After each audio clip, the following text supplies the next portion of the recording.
قومی اثاثوں کو بیچنے نہیں دے گی.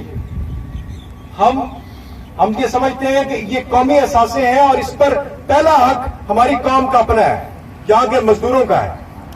یونائٹڈ پاکستان ایک سوشلسٹ جماعت ہے, یعنی کہ وہ محنت کشوں کو اجر دینا, محنت کشوں کو ریٹرن دینا اس کا بنیادی فرض ہے.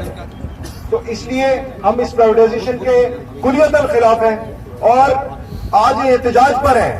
لیکن یقیناً وہ جو مزدوروں کی پارٹیاں ہیں, جو کہ ایک جینوئن مزدوروں کی نمائندہ پارٹیاں ہیں, ان کے لیے میں عرض کر دوں کہ آج اگر کوئی فورم اویلیبل ہے, کوئی نظریہ اویلیبل ہے, کوئی اسٹریٹجی اویلیبل ہے کہ ان مزدوروں کی نمائندگی ہو سکے اور یہاں پر محنت کشوں کا نظام قائم ہو سکے, تو وہ صرف یونائٹڈ پاکستان ہے. آپ پھر میں پورے پاکستان میں جتنی پارٹیز ہیں جو کہ سوشلزم کے بھی نعرے لگاتی ہیں, وہ مزدوروں کے نعرے بھی لگاتی ہیں. ابھی راج صاحب نے بڑی بھرپور اس بات پر بات کی کہ ان کے اگر آپ ان کے اندر جا کر دیکھیں گے تو ان کے پاس کوئی پروگرام نہیں ہے, کوئی پلاننگ نہیں ہے کہ وہ مزدوروں کا حق انہیں دلا سکیں.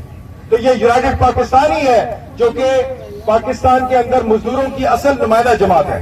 اور یہاں پر امام شاہ ولی اللہ محدث دہلوی کے نظریے کے اوپر یہاں پر ایک سوشلسٹ جو ہے وہ نظام قائم کرے گی. بہت بہت شکریہ. یہ یقین اس کاری